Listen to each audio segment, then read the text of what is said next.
welcome to another segment of Possibilities with Esther. I am so excited to bring to you new topics as we have finished from the previous segment we're doing on creativity. Okay, as always, as we do it, we try to brief back what we did previous week. For those who have listened to the last episode where I and Ma Luisa talked about creativity and how it influences on our environment.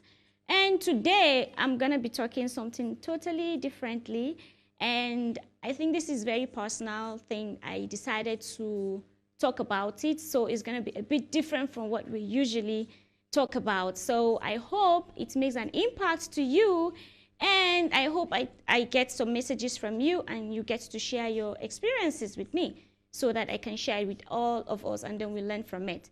So for those who have missed the previous ones, I always urge that please you should go to our YouTube channel and check Possibilities with Esther from Ntr TV to get our updates and be able to catch up along with whatever thing we are doing on this program.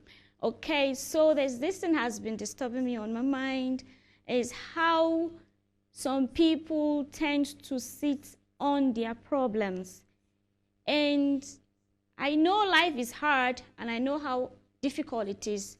When you try to explain to people this is what you're going through, and everybody try to give their own advices to us, like, and if you don't take the advice, sometimes, especially our loved ones, makes us feel as if we've been stubborn, or we don't want to pity ourselves, or we don't want to find a solution to it. So I understand how that can be. We have problem. Life generally is a struggle, you know, it's a struggle, and everybody has one or two experiences they are going through. Maybe in terms of relationship, business, personal life, or even maybe with our children, family, you know. But what disturbs me the most is how we tend to think we are the only people going through it. As if the earth, the universe decided to choose us in particular to just deal with us. Forgetting that as you are going through your own challenges, someone is also going through his. And when someone tries to explain to us or encourage us, we say, no, you don't understand. My own story is different. Like, it's different. That's your own opinion. My opinion is different. Okay, now, let's get this straight. An opinion is different. And I know everybody keeps saying, there's this a motivational quote that they keep saying, don't worry, that is that person's story. Your story is different. Yes, everyone has his own story. But let's try to look around it, okay? Let's try to look around it to encourage one another. What if you look at your own case, whatever problem you're going through, as I said, be it business, family, or even relationship, what if you look at it that your own problem is the same with every other person?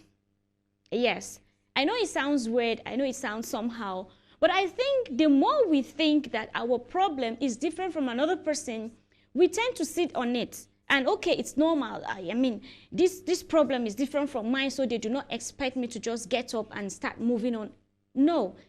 By the time we sit down and think that we are not the only people in the problem, the moment you realize that and accept that other people have a bigger challenge than yours, the moment we realize or start to understand or accept that we are not the only people going through the same thing, or whatever that person is going through, I'm also going through it. So it will trigger your mind to find a solution to it.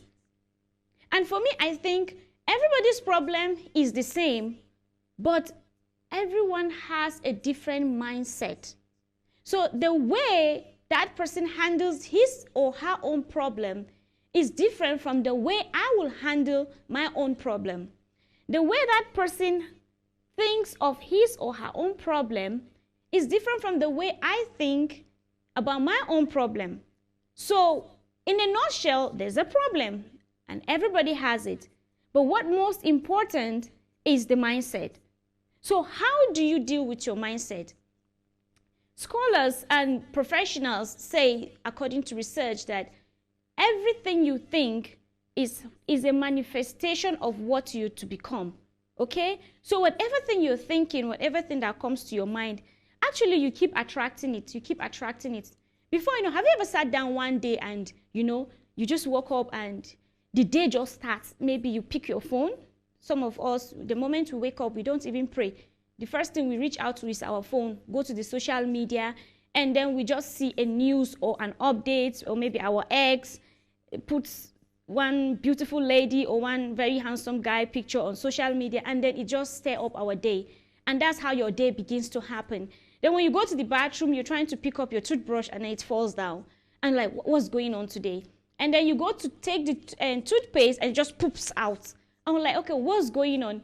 Maybe you're trying to take a glass of water and then the glass cup will just fall down. Now, it's the energy you wake up with, and you decided to dwell on it. You decided not to think of how to find a solution or how to ignore whatever thing that your mind captured in the morning. And this is how your day will begin. You begin to see negativity. You begin to think so many negative things. And that's how your day will just continue and continue and continue. So my point here is, the more you sit down and think of what is in, take it most important than what is in the outside, okay? The inside is more important than the outside, okay? When I discovered that there was a limit to what I could change on the outside, I started to go what goes inside. The inside is more important than what's the outside, okay? So when I discovered that there was a limit to what I could change on the outside, I started to go within. When you come to the realization that what goes on the inside of you is the most important thing in your life, you have what is often referred to as awakening. There isn't really anything on the outside, because everything on the outside, so to speak, is a result of what is going on inside. Your thoughts, attitude, feelings, beliefs are reflected outward in the form of your experiences, relationships, and events. It's all in one energy. For example, have you noticed that when you are stressed, other things seem to go wrong? Right? Now, this is due to acting from a place of disharmony, okay? Your inner mental or emotional state is out of balance, and the result is that this is reflected outwards in the form of stressful or challenging experiences. On the other hand, if you are feeling calm inside, things seem to go well. Your day flows well, you have a good conversations with people around you, and you may discover something fun or interesting.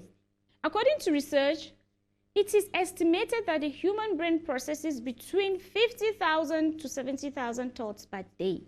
There is always something going on in the mind, and unfortunately, most of those thoughts are repeated, okay? Dwelling in the past, fearful of the future, or simply utter nonsense, How many of these thoughts do you think you are aware of? Most times we don't even know these thoughts are really actually going through our mind. So most of the repetitive thoughts are on automatic programmed into the subconscious mind and beyond our conscious awareness. And did you know that the conscious mind can process about 40 bits of information per second, but the subconscious mind can process 40 million bits of information per second? So having a growth mindset, the belief that you are in control of your own ability and can learn and improve, is the key to success. Yes, hard work. Sometimes they said hard work, hard work, hard work. Also, sometimes we work so hard trying to read all the books we want to do, watch videos, hear all the motivation, whatever. But sometimes actually working hard is also thinking smart. Okay, so effort and persistence are all important, but not as important as having that underlying belief that you are in control of your own destiny. So the moment you sit down and think of, okay, this thing is me going through it, and I am not the only person going through it. In fact, everybody going through the same thing with me, but everybody is handling it differently. So you begin to think of, okay, how do you handle your own case? How do you handle your own challenges? For you to be able to pick up from the garbage, for you to be able to pick up from the heartbreak, to pick up from that business that's just falling down, whatever. Everybody's going through the same problem, but everybody's handling it differently. Okay, so we have growth mindset versus fixed mindset. Okay, the first step to getting the things you want is believing you deserve them. Sometimes we don't even believe that we actually deserve this thing. Let me take a relationship for instance.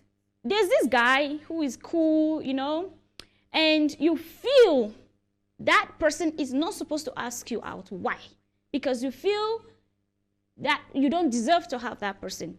And this is how that person might just go. Or sometimes we are so negative that we believe nothing good is going to come out. So when something serious, when something good is coming to our life, we tend to just ignore it or say, no, this is too good to be true.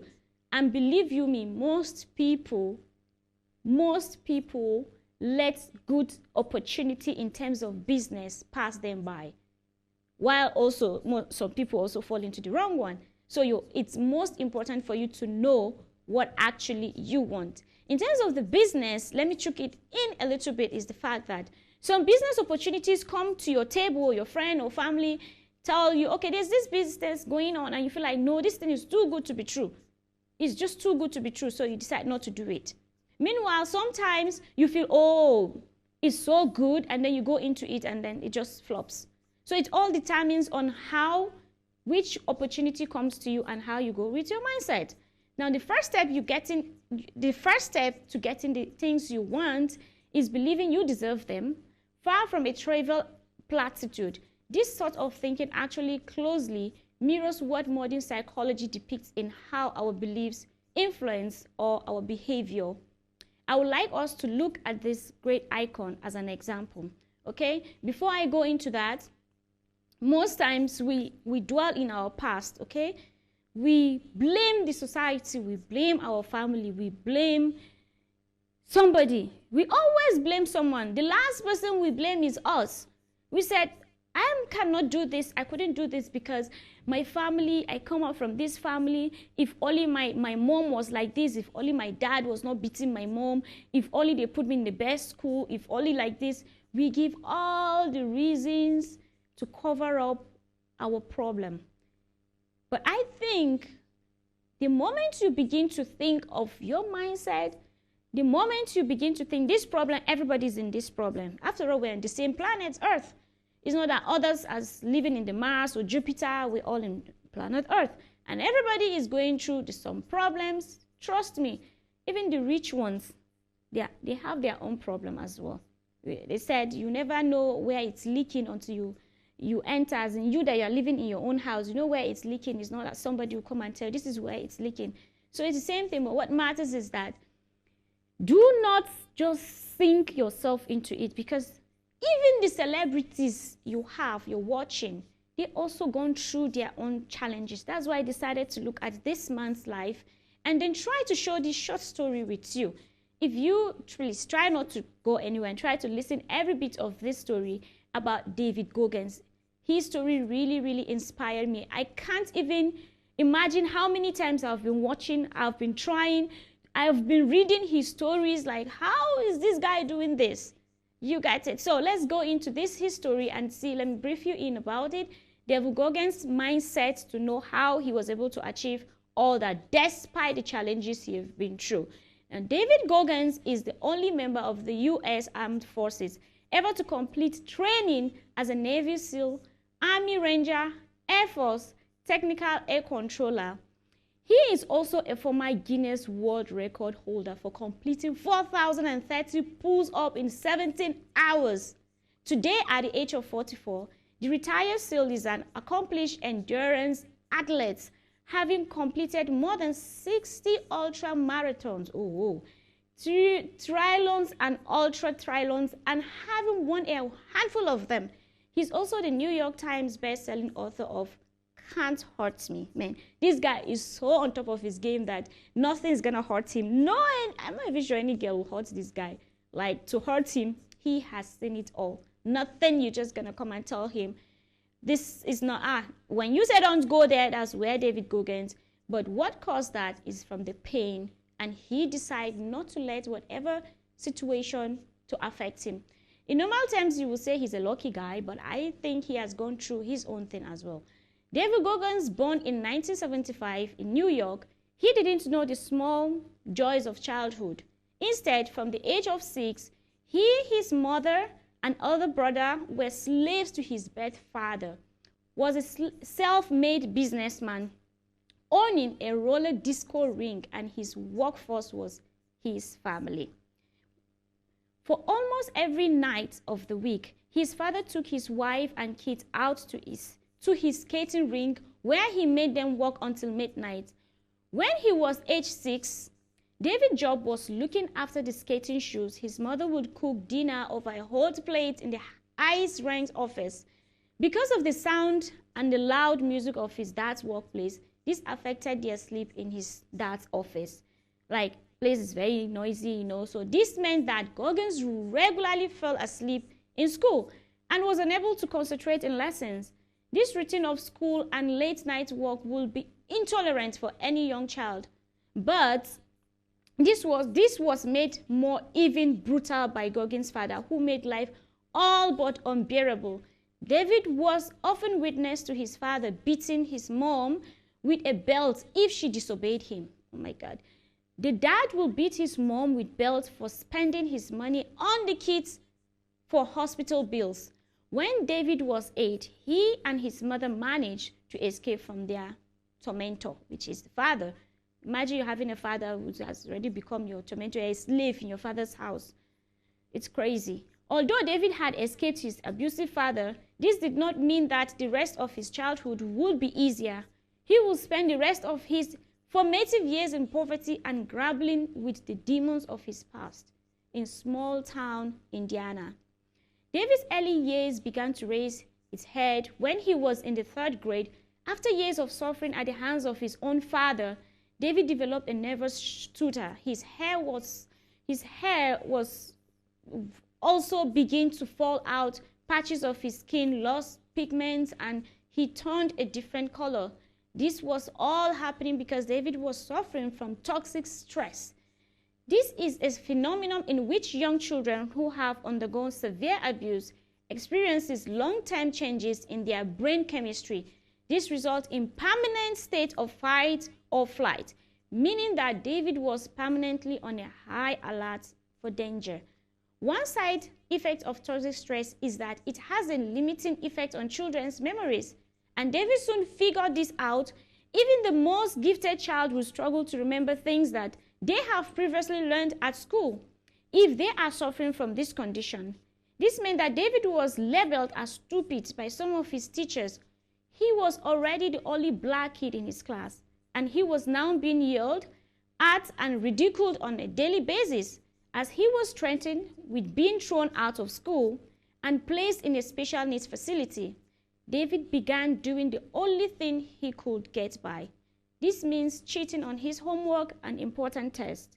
The result of this was that his oblivious teachers allowed him to stay in school, but this meant his education suffered, unknown to anyone. As David headed into his teenage years, he could barely read. From this story above, what would you still say? Are you still going to say this man is lucky? I don't think so. Okay, so before I go further, let's go for a commercial break, and I will be right back. Stay tuned.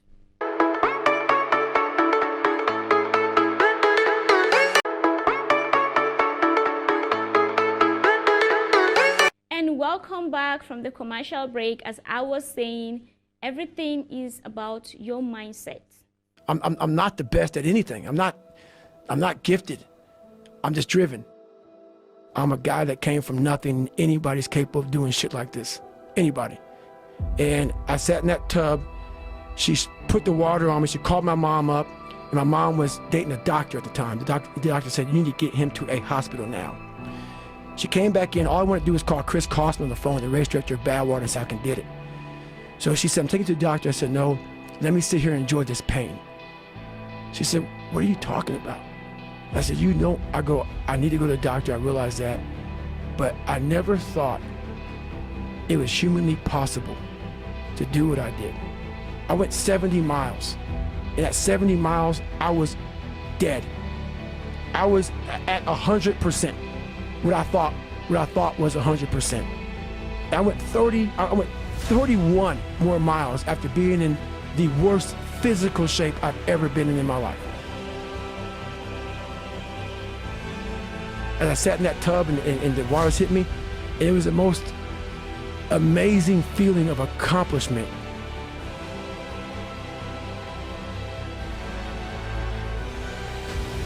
I did this.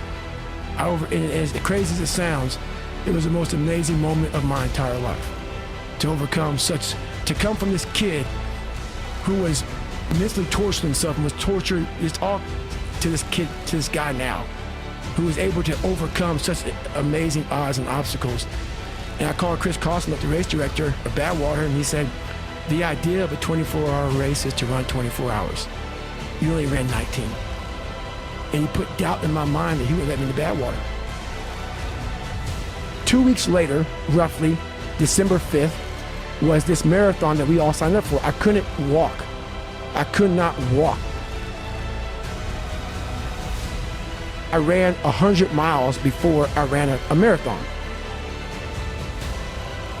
10 days or 2 weeks after this 100 mile in one race I did, this marathon, December 5th in Las Vegas. That gun went off 2005, 14 days after I broke myself off, and I qualified for the Boston Marathon. I ran 3:08.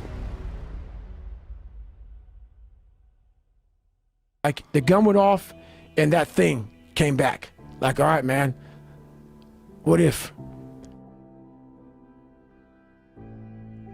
And then I went to the Hurt 100, race in Hawaii, 26,000 feet of climbing over 100 miles. Probably one of the top 5 hardest 100-mile races in the world. Out there and got through the race. Did it in 33 hours, was the 9th place finisher, and I qualified for Badwater and got in. I went on to lose weight and train hard, and I got 5th my first year and went back my second year and got 3rd. I'm not the best at anything. I'm not gifted. I'm just driven. Out of the 100 men that go into war, 10 shouldn't be there. 80 of them are just targets. 9 do most of the fighting. 1 is a warrior. I saw it going through training. I saw it everywhere I went. There's so many people who just show up to life.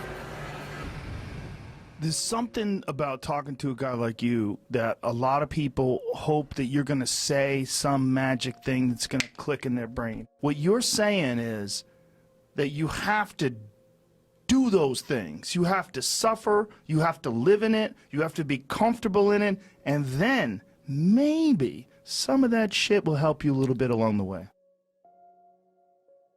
See me now as the guy that with his shirt off, who can do 4,030 pull-ups in 17 hours, who can run 205 miles in 39 hours, who can do all this crazy shit.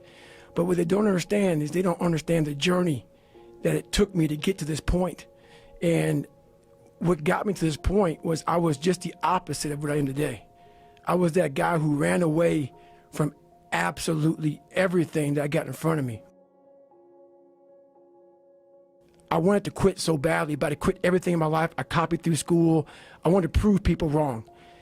And so here I am in this Air Force program, starting to get a little more confidence, but this water was kicking my ass. And 6 weeks into the program, the doctor gave me a blood test and realized I have sickle cell. So they put me out of training for a week. And when you go from being very uncomfortable in that water situation, and then now you're comfortable, and I'm sitting back watching the guys drown. I'm not part of the activities anymore for this week. I didn't want to get back in that damn water again. So the fear overcame me, and all my insecurities from my dad, from this small town, from everything started coming back. Me not wanting to go back in that water, the doctor called me back up. I thought I was going to get like a medical kick out of the military. So no quitting for me. They'll kick me out so I can have some pride. The doctor said, no, man, we can put you back in the training. And the sergeant said, hey, you got to start from day one because you missed, that week of training. And I broke. I broke. I couldn't imagine going back through that again. And I pretty much quit.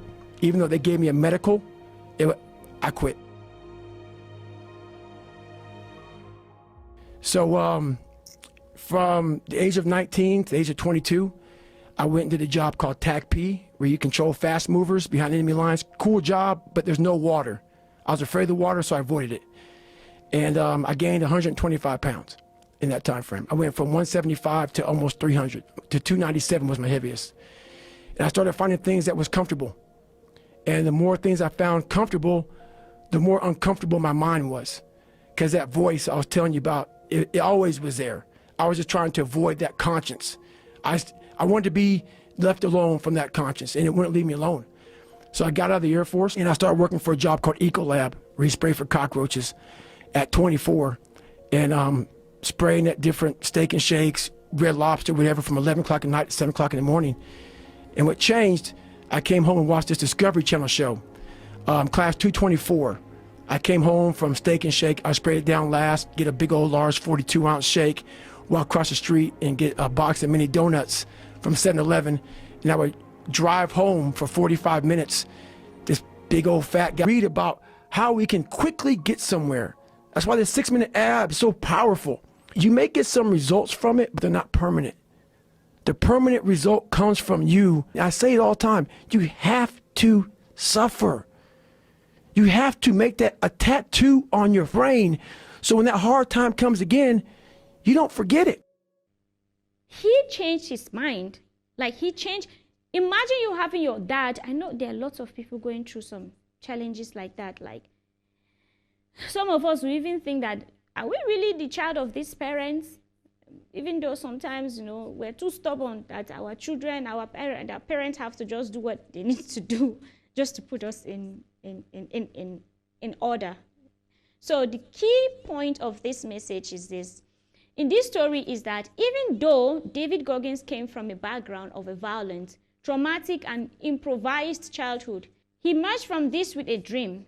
This was joining the army. He overcame his difficulties by swimming and losing a massive amount of weight, and emerged as super fit Navy SEAL and a successful ultra-marathon runner. Following his success is possible, but it will take a huge amount of hard work and getting up early in the morning. Now, this David, he wakes up according to the story I read, please, I urge you, try to go online and read more about David Goggins. Trust me, I just highlighted just very little story about this guy. If you read about him, you will think your own problem, like, as long as you're alive, as long as you are breathing, you just feel like, okay, I think you're the one that you're holding yourself down. So are you going to stand up and do something about it? Or you keep blaming family, and family and family and family. And nothing is gonna happen until you change your mindset. Now, advice to take away. Go beyond yourself with the 40% rule, okay? Goggins stated that we give up and go home when we have actually, only expanded 40% of our potential effort. Why is this? There is a part of our mind that wants to keep and protect us from suffering and hardship. So it tricks us into thinking we have already given everything, when in fact we have 60% left in the tank. In order to master our minds, we have to push through suffering and ignore the voice that it's in our head to give our best every time. Now, how do you turn your thoughts into reality? This is the question. Say, Esther, you just talk and talk and talk and talk. Now, how do you think it's easy? Of course, it's not easy. It's never easy at all. So, how do you turn your thoughts into reality? Now, let me give us just a brief, some hints. Just try to go through it, okay? Now, number one, connect it with the bigger picture. Look at yourself. Sit down. You already know what you want, okay? You already know what you want. Try to look at the bigger picture. Stop thinking of the things that are missing in your life. Try to think of the things that are possible for you to gain. Think of the things that are possible you can get them. Think of the things that you deserve. Think of the things that you know when you have the right mindset, nothing is impossible. You will conquer it. You need to pray. Do you need the exercise? Do it. Do you need to forgive? And most times, what is really actually holding us back is not what happened, but it's because of who did to us. We feel that person does not deserve whatever forgiveness that will set us free. I believe when we forgive someone, we heal ourselves. It's like a medicine. It's like an antidote to us. So when you're angry with someone, if someone did something bad to you, if you think that person did so bad and you cannot forgive that person, the more you are holding it, the more it's like you're using a wound. You know, ulcer, the way it's like a wound in your stomach. So when you eat something pepperish, it goes and brushes it out. Or when you have a wound on your hand and flies begin to eat on it, or acid is being poured on it. This is how it is when we don't forgive someone that hurts us. It's not about them, it's about you. So if you have someone that offended you or a situation, try to forgive that person and try to look at the bigger picture of whatever situation you're going through. Okay, so number 2, practice productive procrastination. Okay, now, we can say we'll start tomorrow. We will always say we'll start tomorrow. Like me, sometimes when my stomach begins to look big, I'll like, I'm going to wake up in the morning and do exercise. And then I'll do the first day, I'll do the second day. The third day, that will be a trouble. I will begin to say, I think I slept early, so I don't think I need to wake up early. Procrastinate. Procrastinate is the word, is even difficult to pronounce. We procrastinate all the time without even doing it. Just as the word is difficult, it is so difficult to keep on to something. But with the right mindset, I think everything is possible. Everything is very possible. Then number 3, find the right group of people first. They said, show me your friends and I'll tell you who you are. If you have stupid, idiot friends, 6 of them, you will be the 7th one. There's no joke about it. There's no formula about it. It's just the truth. There's nothing like, it's in my mind. If I want to smoke, I'll smoke. Forget it. You are smoking. If you have 5 friends in the room and you are not smoking, you are inhaling it, you're already smoking it. If your friends are doing this, whoever sees you with them, that's how they'll just define you. So if you have friends who are actually mind sound, when I say mind sound, it's not about reading book. Sometimes you see all those reading books, some of them are cramming it. They are not actually applying it on their life. So if you have those kind of friends, try to have a friends that you know they are within your level, within the level where you want to reach to. I don't have much friends. The friends I have, I know they challenge me. I see what they are planning in their lives that challenges me. I feel like, Esther, you've not even started anything yet. Like, you need to upgrade your game. You need to top it up. So the kind of friends you keep around you actually matters a lot. Now, let's take it to number 4. Categorize thoughts based on their value. There are priorities. There are things that comes first. We need to sit down. If you need this, you need to know if it's the right time to have this, okay? You need to prioritize your wants and your needs. What you want is different from what you need, okay? For me, I need to be here to pass an information for my program. But I want to also, maybe do news or whatever thing. But this program is very, very important for me. So sometimes we have 3 trousers and you don't have a top, okay? You have 3 trousers, but you don't have a top. And then you see this beautiful trouser or pants, and you still want to add it up. That's all you want, not what you need. What you need is a shirt because you don't have it. So try to prioritize your needs. What exactly do you need? Now let's take it to number 5. Stop saying why me and change it to I can do it. Why me? Why me? Then who else? Why me? Why me? Who do you want the person? You want God to say, okay, or the devil or whatever, to take you to someone? Why you? Find the reason. How can I change it? Why is it me? When you ask that why me, then ask yourself, how can you change it? Not just say, why me? And then you cry yourself out, then you do nothing about it. It's still going to be there with you. It's just going to be there with you. And remix productivity techniques. Okay, you have to be very productive, creative. You don't just sit down at home crying yourself out without doing anything. Nothing is going to change. Nothing is going to change. You change it. Everybody has a problem, but everyone has his or her own mindset. So how you plan it determines a whole long way. Okay, so the last one, track your life. You own your life. Nobody owns it for you. However you do your life, that's how it's going to go for you. So my question to you is, what is it holding you down? What is holding you down? Everybody has a problem. I repeat, every problem, we all have problem, but we just have different mindset. The way you work with your mind is how it's gonna utilize on your mind, on your environment, is what people are going to see.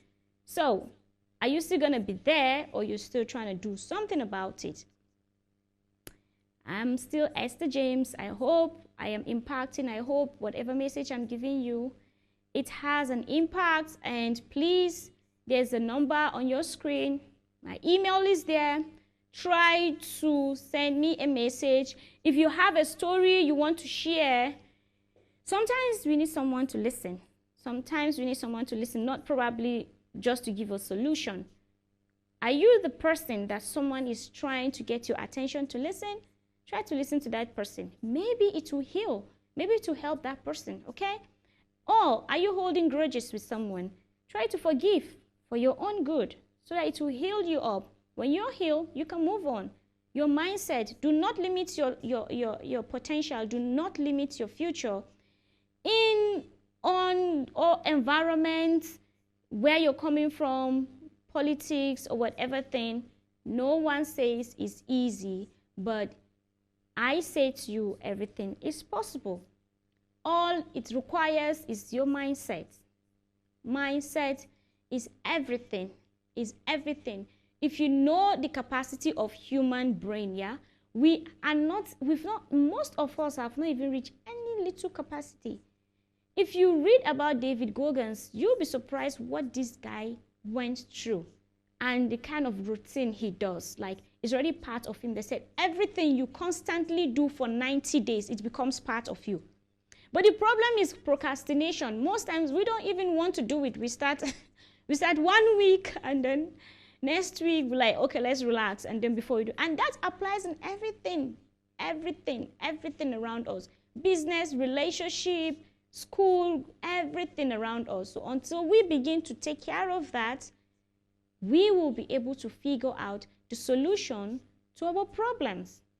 So I hope I've said enough, and I hope to have you on my next program on Possibilities with Esther, and I'll still be waiting for your messages rolling. Stay tuned and keep watching Possibilities with Esther on Ntr TV. See you again next time, and I'm out.